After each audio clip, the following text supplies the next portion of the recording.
wabarakatuh. Pada hari ini saya akan menjelaskan terkait pembahasan sebelumnya, yakni mengenai teori pengambilan keputusan. Sebelum menjelaskannya lebih dalam lagi, terlebih dahulu kita harus mengetahui mengenai apa itu masalah. Sebab keputusan itu muncul jika masalah itu diketahui. Langsung saja, masalah merupakan suatu kesenjangan antara apa yang seharusnya terjadi dengan kenyataan yang ada. Selain itu, kita pun harus mengetahui apa sih pengertian dari pengambilan keputusan. Nah, pengambilan keputusan merupakan manifestasi sikap dalam merespon kenyataan yang terjadi. Nah, dari respon itu menghasilkan keputusan, yakni keputusan yang negatif maupun keputusan yang positif. Jika kita ingin hasil keputusan yang baik, maka terlebih dahulu kita pun harus memiliki sikap yang baik pula. Karena mengapa? Karena sikap merupakan refleksi kognitif jiwa yang terdalam. Nah, kita pun harus mengetahui jenis-jenis keputusan. Nah, dalam hal ini, jenis-jenis keputusan itu terbagi atas dua. Yang pertama, ada keputusan yang terprogram, artinya keputusan terstruktur atau keputusan yang dapat dikatakan suatu keputusan yang sudah direncanakan dari beberapa kurun waktu tertentu. Contohnya, keputusan yang dikeluarkan oleh pemerintah terkait perencanaan pembangunan. Nah, keputusan tersebut telah direncanakan dalam beberapa waktu tertentu sebelum direalisasikannya proses pembangunan tersebut.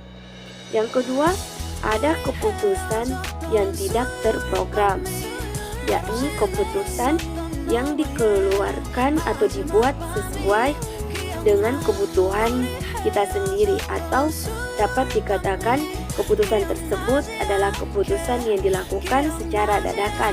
Contohnya dalam kasus adanya bencana alam, yang mana di dalam bencana alam tersebut terdapat korban jiwa.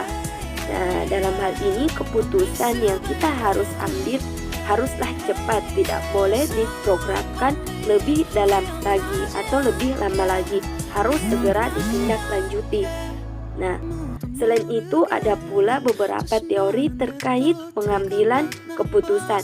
Yang pertama, ada teori yang dikemukakan oleh Terry, yang mana mengemukakan bahwa pengambilan keputusan adalah pemilihan dari beberapa alternatif keputusan yang ada.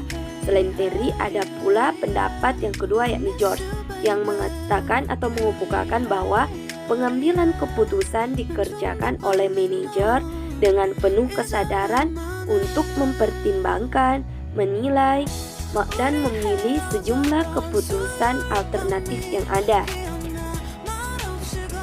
Nah, selanjutnya kita beralih pada beberapa contoh kasus yang telah dikemukakan oleh beberapa teman saya.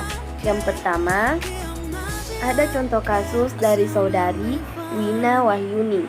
Nah, contoh kasusnya dapat kita lihat pada gambar di samping. Dari gambar tersebut atau dari kasus tersebut, kita dapat mengetahui tipe pengambilan keputusan yang sesuai, yakni tipe keputusan yang tidak terprogram. Artinya, dalam hal ini pengambilan keputusan tersebut tidak memerlukan waktu yang cukup lama dalam memutuskan apa yang harus dilakukan. Mengapa? Sebab dikhawatirkan jika keputusan yang kita keluarkan lama, maka akan menimbulkan dampak yang kurang baik ke depannya. Selanjutnya, contoh kasus yang dipaparkan oleh saudari Miftahul Jannah Akbar. Contoh kasusnya dapat pula kita lihat pada gambar di samping. Nah, pada dasarnya tipe pengambilan keputusan yang dikeluarkan oleh pemerintah merupakan tipe keputusan yang terprogram. Terprogram dalam artian terstruktur, dan terstruktur dalam artian telah direncanakan dalam kurun waktu yang cukup lama. Nah, terkait diadakannya surat keterangan hasil swab setiap siswa bagi setiap sekolah yang telah ingin menerapkan sistem pembelajaran tatap muka. Adapun tipe keputusan yang dapat dilakukan oleh pihak sekolah yang sudah siap untuk melakukan pembelajaran tatap muka dapat menyiapkan setiap persyaratan yang dikeluarkan oleh pemerintah. Mengapa? Nah, karena dengan hal tersebut, dengan meminimalisir penyebaran virus COVID-19 sendiri. Jikalaupun ada beberapa kendala yang ditemukan, contohnya masih adanya orang tua siswa yang tidak setuju ataupun mengizinkan anaknya untuk melakukan tes swab, maka pihak sekolah haruslah lebih giat lagi untuk meyakinkan orang tua siswa tersebut. Nah, jika masih saja orang tua siswa tersebut tidak setuju, hendaknya pihak sekolah menerapkan sistem pembelajaran jarak jauh terlebih dahulu atau PJJ untuk sementara waktu. Berikut contoh kasus yang ketiga yang dikemukakan oleh Saudari Miftahul Jannah dan Saudari Sumarni. Nah, contoh kasusnya dapat kita lihat pada gambar di samping. Nah, contoh kasusnya saya rasa hampir sama. Adapun tipe pengambilan keputusan yang sesuai, yakni pemerintah harusnya lebih gencar lagi dalam melakukan penyuluhan akan pentingnya penggunaan vaksin untuk mencegah penyebaran virus COVID-19 sendiri. Walaupun demikian, munculnya masyarakat yang pro maupun kontra itu tidak bisa dielakkan. Mengapa?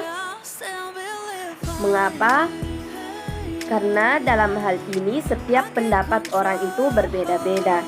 Nah, jadi pemerintah haruslah lebih giat dan lebih giat lagi untuk meyakinkan setiap anggota masyarakatnya akan pentingnya vaksinasi tersebut. Nah, contoh kasus terakhir dari Saudari Zulfiana. Nah, adapun contoh kasusnya kita dapat lihat pada gambar di samping pula. Nah, adapun tipe pengambilan keputusan yang sesuai, yakni tipe pengambilan keputusan yang dapat kita lihat pada kedudukan hukumnya. Yang pertama, kedudukan hukum cadar yakni sunnah, sedangkan perintah kedua orang tua yakni wajib. Jadi, jika ada teman-teman yang ingin menggunakan cadar namun belum mendapatkan izin dari kedua orang tuanya, akan lebih baik untuk tidak menggunakannya terlebih dahulu. Mengapa? Sebab perintah kedua orang tua hukumnya itu wajib untuk kita taati atau untuk kita ikuti. Namun kita pun tidak boleh berputus asa. Nah, jika niat kita memang besar untuk ingin menggunakan cadar, kita harus terus meyakinkan kedua orang tua kita agar mereka mengizinkan kita untuk memakainya. Nah, baiklah, mungkin hanya itu penjelasan dari saya terkait teori pengambilan keputusan dan tipe pengambilan keputusan yang sesuai dari beberapa contoh kasus yang telah dikemukakan oleh beberapa teman saya. Nah, mungkin hanya itu yang dapat saya sampaikan. Lebih dan kurangnya saya mohon maaf yang sebesar-besarnya. Akhirul kalam, wassalamualaikum warahmatullahi wabarakatuh.